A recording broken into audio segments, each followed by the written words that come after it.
Welcome back sa ating channel. Naging mainit nga na usapin sa mundo ng social media. Talaga naman na hindi pa rin tumitigil itong si Liza Tanas at Kuting ng Norte na ito na magpadala nga ng magpapategi kay VP Inday Sara. Ngayon nga ay talagang hindi nila tatantanan itong si VP Inday Sara. Kahit na nakatakas na ito sa peligro ay talagang marami pa rin tumatambang sa kanya sa daanan. Ngayon nga ay talagang iwas at nakakatakas pa si VP Inday Sara. Ngunit hindi nga natin alam kung kailan ito matitegi kung patuloy pa rin ang ginagawa ni Liza Tanas at Kuting ng Norte na mag-uutos ng mga hitman kay VP Inday Sara. Kaya naman ngayon ay todo suporta ang taong bayan at protektado ng ating mamamayan. Ngunit kilala na nga natin si VP Inday Sara na kahit ganito ang nangyayari ay tuloy pa rin ang kanyang trabaho at hindi nga ito magpapabawas ng kanyang trabaho at tuloy-tuloy pa rin ang paglilingkod sa taong bayan.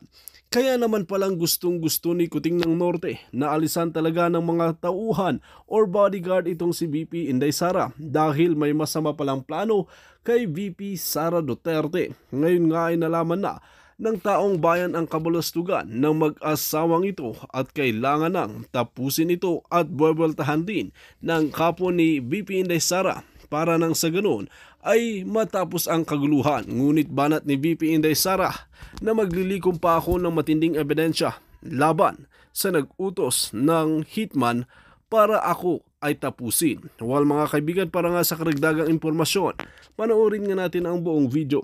At kung bago ka pa lamang sa aking channel, huwag kalimutan i-click ang subscribe button at notification bell para lagi kang updated sa ating mga bagong video.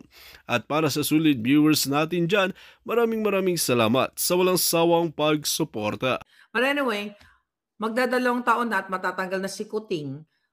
Ang ginagawa ng buwaka ng ina nila ay paghahunting pa rin sa mga inappoint o yung mga umaayon kay Pangulong Duterte at kay Rodriguez. Remember the road tag, Rodriguez and Rodrigo. So 2022 pa lang inulat na, well, nakita naman natin na unang ni Rod tag dyan, mismo si Rodriguez. 'Di ba? Si Attorney Vic Rodriguez. So yun mga kababayan, ang sabi sa atin ng ating mga taong nakaupo, diyan wag na natin pangalanan. Okay, yung ating mga kung saang pwesto. Okay. Nasahin ko lang dito sa message ko. Ayan. Miss Maharlika, nakakatakot na po na anytime mawalan kami ng trabaho, lahat po dito sa department namin, hinahalughog na para kaming mga kriminal. Pinapatanggal po ang mga makita nilang mag-post, mag-like, o mag-share sa mga panig ng mga Duterte o kay Inday. Binabantayan po kami dito. Na oras po na makita nila isa sa amin o yung mga nakalink kay Pangulong Duterte ay tatanggalin po kami. Walang palipaliwanag, tanggal or itatapon na lang po kami ng basta-basta. So anyway, mga kababayan, nakita niyo yung kaputahan ng mga to? Okay? Kaya galit na galit tayo, araw-araw tayo. Sa dami ng kahirapan sa buhay na idinulot nila, wala pa rin ginagawa yung buwaka ng inang ito, kundi tugisin, huntingin, itong mga nagtatrabaho na nandiyadyaan na.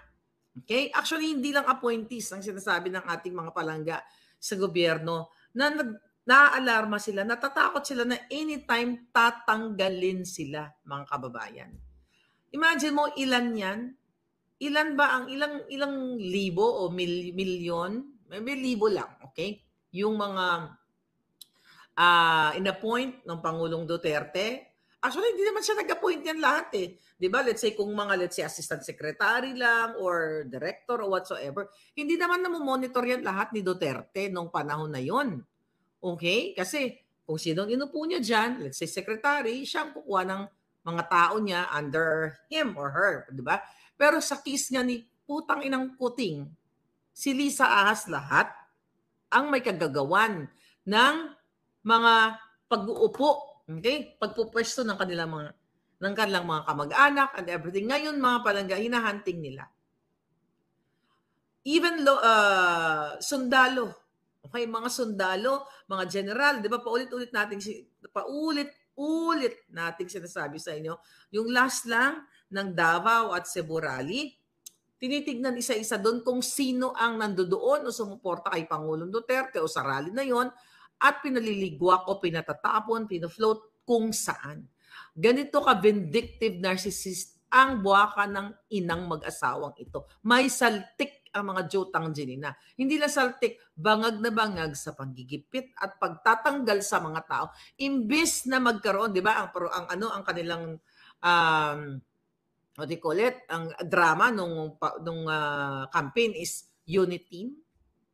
Ito ba ang unit team? Buwaka ng inang to, unit team pagtatanggalin lahat.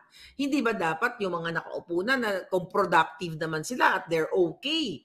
Hindi naman kailangan maging loyal yan sa'yo. Kasi ang definition ng loyalty ng mga putang ina mga ito, uutusan kang magnakaw o gugurgur o magdi-deliver ka ng bag money. Yan ng loyalty sa kanila. Ang loyalty kasi na pinag-uusapan dapat, loyal sila sa kanilang trabaho at loyal sila sa kanilang bayan na sila ay nagfa-function ng tama at ginagawa ang kanilang trabaho. Yan yung loyalty. Hindi yung pinagtatanggal ninyo.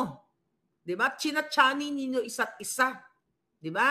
Na parang sabot ni Lisang, ang sarabutan niya. Chinachani. Dapat yan ang chinachani nyo. O yan yung sinishave yung hayop na yan. O kaya totally nyo i-shave ang Jotang Gini ng face labok ni Lisa Smugs at ni Kuting, i-shave nyo na yan. Diba? Chaniin nyo na yan ng bonggang-bongga. Yan dapat ang ini-extract ng bonggang-bongga dyan. So imagine mo, wala silang tigil, mag-hunting ng mga empleyado na nagsishare, nagpo-post. Imagine mo, nagsishare, nagpo-post o nag-like man lang kay Inday Sara, o kung sino man. Okay? Baka mag-like sa akin. Pag nag-like, hindi naman ako nabanggit. Pero dati binanggit niya sa ating puting as na hindi sila, kung manood man sila ng vlog ko o hindi ka pwedeng mag-like o magtago ka sa, kaya yung iba actually, sabi sa akin, Miss Marlica, sa YouTube kami nanonood, hindi sa Facebook. Kasi pag sa Facebook ka nanonood, di ba nakikita, kunyari, Ram is watching. Okay? Timberland is watching. Nakikita ng friends, yung common friends mo. So yun ang kinatatakot ng mga taong nasa gobyerno. Imagine mo, takot na takot sila. Nakita niyo yung nararamdaman nila. Takot sila mag-like at mag-share. Na kung tutusin, kalayaan nila yun. Freedom nila to express kung ano yung pakiramdam nila sa isang article o isang usapin. Hindi porket sila ay nagtatrabaho sa gobyerno, wala na silang karapatan mag-like o mag-share sa akin, kay Inday Sara, o manood dahil pag nalaman ng mga demonyo ay tatanggalin sila sa trabaho. Ito ba ang unit team? Mafia talaga to. Ang unit team, ang nag-unite talaga mga mafia. So hindi totoo ang unit team. Talagang binudol tayong lahat. Kaya sabi ko sa inyo mga palangga, hindi na dapat patagalin ito. Dahil sinusulong pa rin nila yung cha-cha-cha-cha na yan. Yung buwaka ng inang PI na yan. Para, ano na naman yan? In connection sa pinag-uusapan natin. Di ba? Pinagtatatanggal itong mga road tagging na ginagawa nila, Rodrigo, Marlica, isama mo na. Di ba? So again, inulat ko na yun sa inyo na sa bawat pagtanggal mo ng mga functioning o mga maaayos na mga empleyado, naaapektuhan ang proseso o ang pagpapatakbo ng isang ahensya.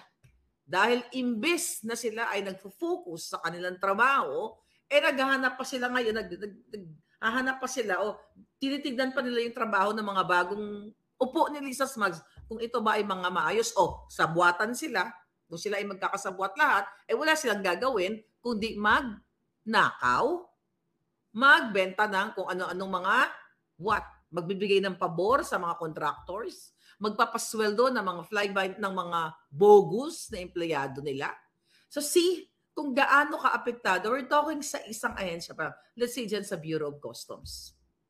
Okay? May mga matitino dyan kasi paano ba natin nalaman ang mga eksena dyan na pagnanakaw ng mga buwaka ng inang kasabot ni Lisa?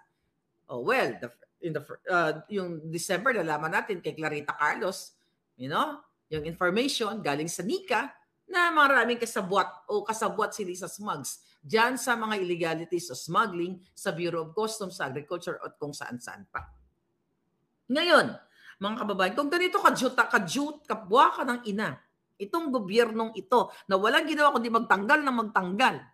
Diba? Hindi tayo makaka-move forward, hindi tayo makakausad kasi ang pinagkakabalan mga yawa ay magtanggal ng magtanggal imbis na palaguin ang ating ekonomiya. Hindi palaguin, ayusin, bigyan ng trabaho ang mga dapat bigyan ng trabaho, itutok sa mga livelihood program. Pero mga putang ina, magtanggal ng pangtanggal. Sabi ko, pangjuang lang yan. May saltik yung ganyang pag-iisip. Wala sa hulog. Bakit wala sa hulog? Kasi bangag na bangag, mga palangga. Ano na idudulot nito? Recently may article na nag-pull out yung mga investors. Okay? Mga investors, foreign direct investors. Okay, mga mamumuhunan sa ating bayan, nag-pull out sila ng kanilang investment. Anong signalis niyan? Anong signs niyan? Okay, marami tayong topic ngayon. Okay, Amalia Edwards, pag-usapan natin ang kadyutahan ng mga ito. So, nag-pull out ng investment. So, anong ibig sabihin yan? Sukang-suka sa gobyernong ito. Bakit sila nag-pull out? Maari? Okay, hindi maari. Nakita nila ang pagiging weak ng ating kuting. Ano ang naka-attach na mga dahilan diyan? Nakikita, walang peace and order. Magulo, wala sa ayos ang ating bayan. Paano wala sa ayos? Yan na nga lang yung daga at surot pagpasok mo pa lang. Sinong mamumuhunan po tangin na pagpasok mo, may gumagapang na daga na kamukha ni Smugs. Di ba? Hindi lang ahas, minsan nagpapalit siya, nagaan yung ahas, tapos minsan daga. Kasi yun, daga, dugyot. Mabaho yan. Diba? Mabaho yung daga na yan. So, dun pa lang sa pagpasok, you're talking about FDI, putang ina. The FDI, kaya kayo nagsusulong ng jutang gini ng puwersahang initiative para pumasok ang mga investors o FDI chuchu. Ang bago nyo baguhin, bago sana nila baguhin mga palangga, instead of pagpapalit ng pagpapalit ng ating nakasaad diyan sa ating konstitusyon, pagpapalit dahil gusto nilang palitan para sila ay manatili sa pwesto. But again, you know that already. Imbis na tutukan ng hinahayop na yung mga taksil na yan, di ba? Isaayos nila yung airport again. Pero yun na nga, ibibenta na yan, ipaprivatize na yan. Kikita na naman ng mga putang ina na naman yan, lahat na lang pagkakitaan. Ngayon, balik tayo dun sa mga nag-pull out ng kanilang mga investment sa Pilipinas. Kasi, nung panahon ni Duterte, okay, pinadali, di ba, ang pagproseso ng mga businesses, maliit man o malaki. Nung time ni Duterte, di ba, yan ang problema natin sa bureaucracy. Yang buwaka ng inang red tape na yan na dapat lagyan ng tape na yung mga bunganga ni Lisa Smugs. But anyway, sa usapang seryoso, okay? Itong red tape na ito, bumalik. Putang ina, kadami-dami mga papel para pagkakitaan ng mga hayop. Mag-a-apply ka lang. Sino may tindahan dito? Paano ba ngayon? Mag-a-apply ka lang ng business permit mo? O let's say maliit na negosyo, kung ano-anong kadyutahang hinihingi ng mga jutang ginimes sa City Hall para lang pagkakitaan. Kaya imbis na magnegosyo ka, mawawalan ka na ng gana dahil sa kadyutahan ng mga buwaka ng ina sa City Hall. Dahil pinagkikitaan, kukuha ka lang ng ganito, maglalagay ka. Anong dyan? Bribery. Red tape, bribery. Sino may pakanan yan? Di yung buwaka ng inang Lisa Smugs. Dyan pa lang sa BIR. Bakit nakadikit yung mga negosyante sa kanila? Bakit nagkikisas kay Lisa? Para hindi pag-initan ang kanilang mga negosyo. Paano hindi pag-initan? Para hindi sila magbayad ng tamang tax. Kasi nga naman, kung dumidila ka sa kipay-labo ni Lisa, imbis na 10 milyon, ang babayaran mong taxes, baka 1 million na lang o baka wala na. Dahil binigay mo na kay Lisa Smugs through gift, through bribery. o sa kanyang mga alipores. See? Ito ba ang unit team? Walang unit team. Dahil lumulubog, araw-araw lumulubog ang ating bayan sa kahayupan ng gobyernong ito. Sabi ni April 16, kahit mag-apply ka ng work, daming hinihingi. Ayun na nga. Di ba? Kayo dito na may mga negosyo. Okay? Na may mga negosyo. Pag nag-apply kayo, maliliit mga businesses lang. Di ba? Ang dami-daming hinihingi. Can you compare time ni Duterte at time ni Kuting? Kasi yan isa sa unang ni Duterte. Isa sa unang mga very powerful na binitawan niya yung salita na ayaw niya nang pahirapan yung mga Pilipino, kukuha ka ng negosyo, ng permit, business permit, kung anong kadyutahan. Dito sa Amerika, online lang, right there and then, tapos na. Diba? May mga saglit lang. Munta ka, as in saglit lang, hindi ka abutin. At walang hihingiin sa'yo na, Sir, Ma'am, baka naman. Diba? Ganon. Pag pumunta ka sa City Hall, ay, ito po yung building, nyo, fire chuchu permit nyo, may ganito, may ganyan chuchu, may problema, may glitch, eklabush, parang glitch dyan sa Lotto. Let's talk about Lotto mamaya. Diba? Tapos, ay, kailangan nyo po maglagay ng ganito, ng ganyan. Baka naman po ganon. So, ganon. Sinong papasok na investor? Kaya kahit baguhin nyo yan, yung konstitusyon sa economic provision na sinasabi ninyo na hindi naman totoo, hindi pa rin papasok o magbabago ang sistema ng ating bayan. Mismo ang local na mamumuhunan o local na mga nagninegosyo, tayo mga Pilipino, maliit man o malaki, pinahihirapan ng buwaka ng inang gobyernong ito. Sarili nilang lahi, sarili nilang tao, hirap na hirap pa makakuha ng mga permit at kung ano-ano dahil nga sa paghihingi ng bribe ng mga buwaka ng inang nagmana kay Kuting at kay Lisa.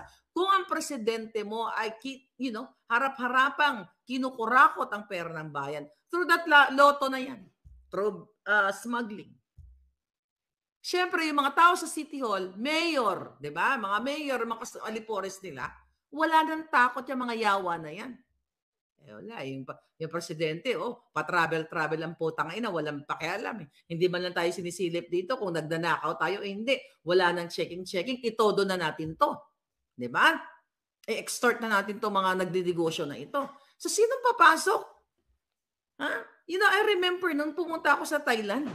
I think, na-istorya ko na sa inyo, no? Amalia Fernandez, last year.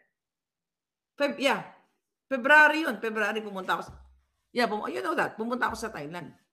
Meron ko na-meet na mga friends doon, na mga expat. Okay? Kumain kami. 'Di ba? Yung kwento na meron silang kondo, kung tama ang pagkaalala ko sa kwento, na sa Pilipinas sila, magninegosyo sila dapat doon. Tapos yung ang tawag dito, yung kanilang housekeeper, yung housekeeper, yung mga housekeeper dun sa condominium na yon, sa area na yon, nakahiwala yung elevator. Remember that? May discrimination sa isang particular na condominium sa Makati. So doon pa lang nakita niya na parang ano ba to? Sa elevator pa lang, hindi nakahiwala yung mga kasambahay. Hindi sila pwedeng sumakay doon sa regular na elevator, may dinadaanan sila. Sabi nung foreigner na yon from Thailand, na naka-dinner namin, supposedly mag-i-invest sila doon. When I say invest, magtatayo sila ng business. Ang kasambahay nila, Pilipino.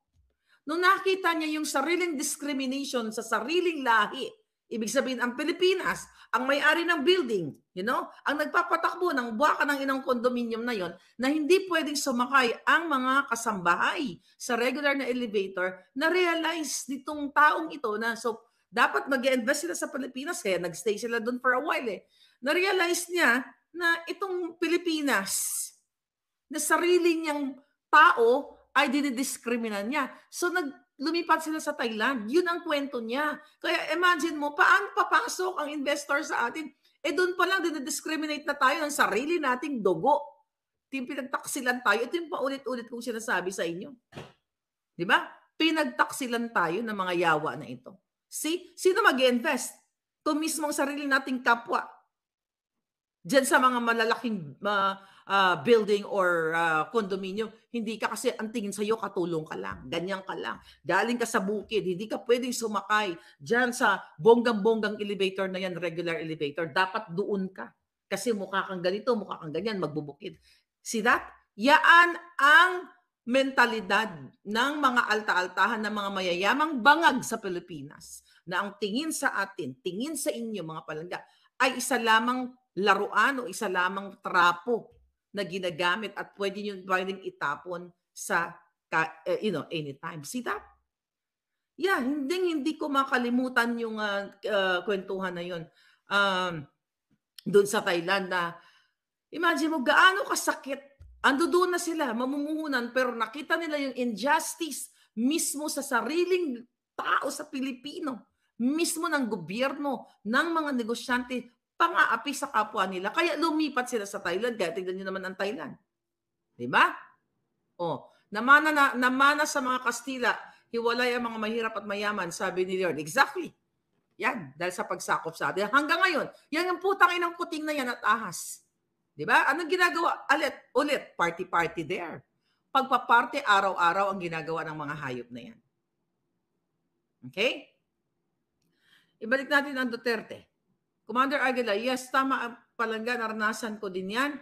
Sa Hong Kong, may sariling lift ang mga DH. Bawal sumakay sa lift ng mga employer, sabi ni Commander Aguila. See that? I think, no, pumunta ako ng Hong Kong in 2008, hindi ko gusto yung trato sa mga Pilipino doon. Nakakadurog ng puso. Hindi ko gusto ang trato nila. Siguro hindi man lahat, no? Pero nakita ko kung paano tratuhin ang mga Pilipino. Ang tingin talaga sa atin mababa. Bakit? Binabala tayo ng putangin ng taksil na gobyernong itong buwaka ng Genemes. Binabala kayo lahat. Paano kayong binabala? Pinapadala kayo, nandiyan kayo sa Hong Kong, sa China, kung saan mang lugar, di ba? Para what? Para maghatid ng pera sa ating bayan. Di ba? Okay sana yan eh. Now, first year, second year, third year na pag-abroad mo, di ba?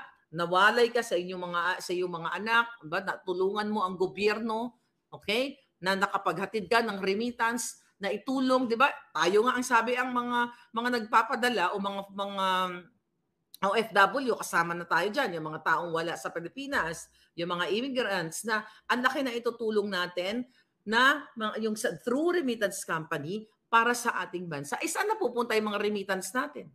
Di sa bulsa ng mga jutang ginineng to. Na kung tutusin sa taon-taon, billions of pesos ang pinadadala nating lahat, di ba? Pwede na palaguin, paikutin, at magkaroon ng mga livelihood programs para sa susunod na taon sana, imbis na let's say for example, 1 million ang lumabas ng bansa, baka sa susunod na taon, 900 na lang, then sa susunod na taon, 800 na lang, o 700, hanggang sa wala na masyadong aalis na OFW kasi yung mga kinuha nating pera from abroad through remittance ay pinaikot na natin at pinalago natin. Hindi inilagay sa bulsa ng mga kawatan, ng mga yawa, katulad na lamang dyan, sa pagbabribe ng buwaka ng inang People's Initiative na yan, na ang purpose ay nakawin ang pera ng bayan. See that? Saan kayo pupunta? Kayo men and women in uniform, kayo lahat teachers, nurses, doctors, lahat ordinary workers, mga